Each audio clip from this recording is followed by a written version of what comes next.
Praise Lord. Science day special. Science day అనగానే మనకు గుర్తొచ్చేది శాస్త్రవేత్తలు. అయితే ఈరోజు వీడియోలో కొంతమంది శాస్త్రవేత్తల గురించి తెలుసుకుందాం. మొదటగా భూమి శూన్యంలో వేలాడుతుందని కోపర్నికస్ అనే శాస్త్రవేత్త క్రీస్తు శకం 1475లో కనుగొన్నాడు. ఇదే విషయాన్ని ఎన్నో విజ్ఞాన విషయాలు కనుగొన్న సర్ ఐజక్ న్యూటన్ కూడా 17వ శతాబ్దంలో భూమి శూన్యంలో వేలాడుతుందని నిరూపించి తెలియచేశాడు. అప్పటి నుంచి విద్యార్థులకు భూమి శూన్యంలో వేలాడుతుందని చెప్పడం ప్రారంభించారు. అయితే ఇదే విషయాన్ని పరిశుద్ధ గ్రంథమైన బైబిల్ క్రీస్తు పూర్వం 1500 సంవత్సరాల క్రితమే యోబు గ్రంథంలో తెలియచేస్తుంది. యోబు గ్రంథము 26వ అధ్యాయము 7వ వచనంలో మనం చూసినట్లయితే, శూన్యమండలం పైన ఉత్తర దిక్కునున్న ఆకాశ విశాలమును ఆయన పరిచెను, శూన్యము పైన భూమిని వేలాడి చేసెను. ఇక్కడ ఈ వచనంలో మనకి భూమి శూన్యంలో వేలాడుతుందని దేవుడు యోబు గ్రంథంలో మనకు ముందుగానే తెలియజేశారు. అదేవిధంగా భూమి గుండ్రంగా ఉందని క్రీస్తు పూర్వం 3వ శతాబ్దంలో అరిస్టాటిల్ కొన్ని పరిశోధనలతో తెలియజేసినప్పటికీ కాదు బల్ల పరుపుగా ఉందని మరి కొందరు శాస్త్రవేత్తలు క్రీస్తు శకం 16వ శతాబ్దం వరకు వాదిస్తూనే ఉన్నారు. ఇలాంటి వాదనలు ఉన్న సమయంలో గెలీలియా అనే శాస్త్రవేత్త క్రీస్తు శకం 16వ శతాబ్దంలో పలు ప్రయాసాల చేత భూమి గుండ్రంగా ఉందని నిరూపించాడు. ఇదే విషయాన్ని పరిశుద్ధ గ్రంథమైన బైబిల్ క్రీస్తు పూర్వం 1500 సంవత్సరాల క్రితమే యోబు గ్రంథంలో తెలియచేసింది. ఆయన వల్ల నడిపింపబడినవై నరులకు నివాస యోగ్యమైన భూగోళం మీద మెరుపును మేఘములను సంచారము చేయును. ఆయన వాటికి ఆజ్ఞాపించినది యావత్తును అవి నెరవేర్చును. యోబు గ్రంథం 37వ అధ్యాయం 12వ వచనం.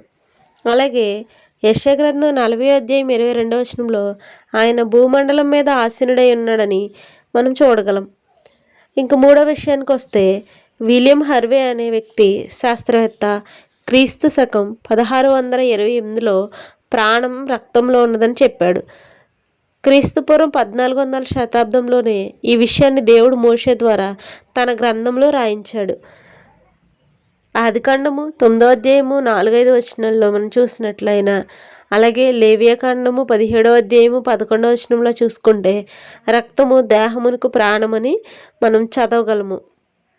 అంటే దేవుడు తన గ్రంథంలో రక్తమే మన దేహానికి మనకు ప్రాణమని తెలియచేశాడు.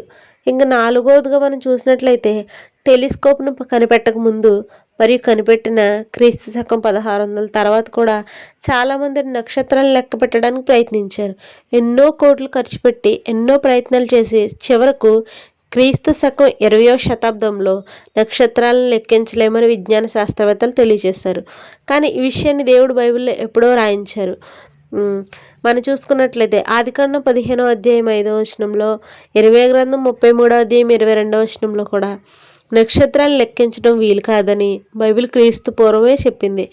ఆకాశ నక్షత్రాలను లెక్కింప సఖ్యము కానట్టుగాను, సముద్రపు ఇసుకరేణువులు నెంచుట అసాధ్యమైనట్టుగాను, నా సేవకుడైన దావీదు సంతానమును నాకు పరిచర్య చేయు లేవీయులను లెక్కింపలేనంతగా నేను విస్తరింపచేయుదును. అంటే ఆకాశ నక్షత్రాలు లెక్కించలేము, ఇసుకరేణువులు నెంచుట కూడా మనకు అసాధ్యం అని చెప్పేసి బైబిల్లో దేవుడు ముందుగానే రాయించాడు. ఐదవదిగా మనం చూసినట్లయితే 21వ శతాబ్దంలో శాస్త్రవేత్తలు పరిశోధించి ఒక నక్షత్రమును మరొక నక్షత్రమునకు భేదం కలదని, ఒక్కొక్క నక్షత్రము వేరువేరు ఉష్ణము కాంతి గలవని చెప్పకముందే బైబిల్లో పరిశుద్ధాత్మ దేవుడు ఈ విషయాలను వ్రాయించాడు. సూర్యుని మహిమ వేరు, చంద్రుడి మహిమ వేరు, నక్షత్రముల మహిమ వేరు. మహిమను బట్టి ఒక నక్షత్రమునకు మరి ఒక నక్షత్రమునకు భేదం కలదని చెప్పేసి 1 కొరింథీ పత్రిక 15వ అధ్యాయం 41వ వచనంలో దేవుడు ముందుగానే మనకు రాయించి ఇచ్చారు. ఇంకా ఆరవదిగా మనం చూసుకున్నట్లయితే, క్రీస్తు శకం 1783లో జోసెఫ్ మౌంట్ మరియు జాక్వస్ బలూన్ని కనుగొన్న తరువాత గాలికి బరువుందని ప్రపంచం మొత్తం తెలుసుకున్నారు. మీరు ఈ విషయాల్ని కనిపెట్టక పూర్వమే పరిశుద్ధ గ్రంథం బైబిల్ క్రీస్తు పూర్వం 1500 సంవత్సరాల క్రితమే తెలియజేసింది. అయితే గాలికి బరువు ఉందని తెలియజేసిన జోసెఫ్ మౌంట్ 1783 క్రీస్తు శకంలో కనిపెట్టారు. కానీ క్రీస్తు పూర్వం 1500 సంవత్సరంలోనే మనం దీన్ని చూసాం. ఎలాగంటే యోబు గ్రంథం అధ్యాయం 25వ వచనంలో గాలికి ఇంత బరువు ఉండవలనని ఆయన నియమించినప్పుడు, ప్రమాణమును బట్టి జలములకు ఇంత కొలతయని ఆయన వాటిని కొలిచి చూసినప్పుడు, అంటే గాలికి బరువు ఉన్నదని దేవుడే వాటిని నిర్ణయించాడనమాట. అంటే ఆయన అనంత జ్ఞాని కదా, అందుకని బైబిల్లో మన కొరకు ముందుగానే వ్రాయించి ఉంచారనమాట.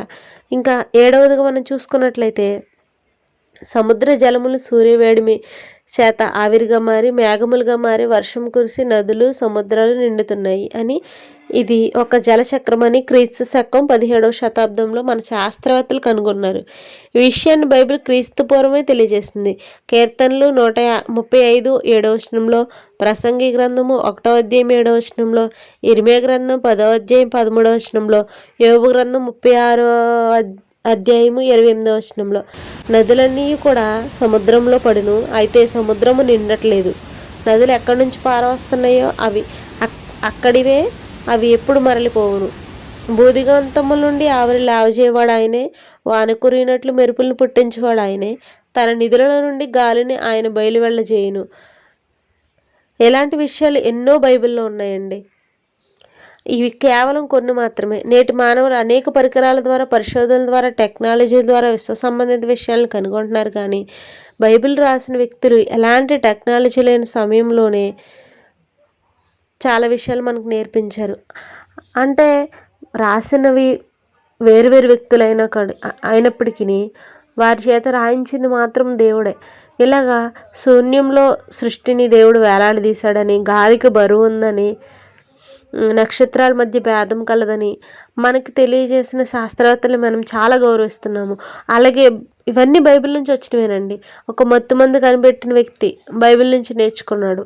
బైబిల్ చదివి దేవుడు గాఢ నిద్రను కలుగ చేశాడు అని బైబిల్ చదవడం ద్వారా దేవుడు వారికి జ్ఞానం ఇచ్చాడు.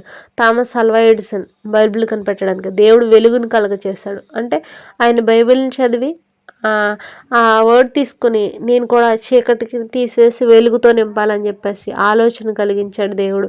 సో బల్బుని తయారు చేస్తాడు. ఇలాగా చాలామంది శాస్త్రవేత్తలను చూసుకుంటే వారు బైబిల్ నుంచి మేము నేర్చుకున్నాము, బైబిల్ నుంచి మేము చేసాము అనే విషయాలు చెప్పడం మనం చూస్తూ ఉంటాము. కానీ వీరందరూ కూడా తెలియచేశారు. కానీ ఇవన్నీ ఎప్పుడు బైబిల్లోనే దేవుడు వ్రాయించి మన కొరకు ఉంచాడండి. అంటే దేవుడు ఎంత జ్ఞానం ఒకసారి ఆలోచించండి. చాలామంది ఈ రోజుల్లో దేవుడు 2000 సంవత్సరాల క్రితమే వచ్చాడని చెప్తున్నారు. కానీ దేవుడు ఆది నుంచి ఉన్నాడు, అంతం వరకు ఉన్నాడు. ఈ సృష్టి నుంచి సృష్టి అంతం వరకు ఏమి జరిగిందో, ఏమి జరుగుతుందో, ఏమి జరగబోతుందో ప్రతి ఒక్కటి రాశాడండి. చాలా స్పష్టంగా దేవుడు బైబిల్ గ్రంథంలో రాయించారు. అది మనం చదివితే మన నేత్రములతో, మన హృదయముతో అనగా మనం చదివినట్లయితే దేవుడు ప్రతిదీ మనకు బోధపడేలా చేస్తాడు. అప్పుడు మనం ప్రతిదీ నేర్చుకోగలం, తెలుసుకోగలం అన్నమాట.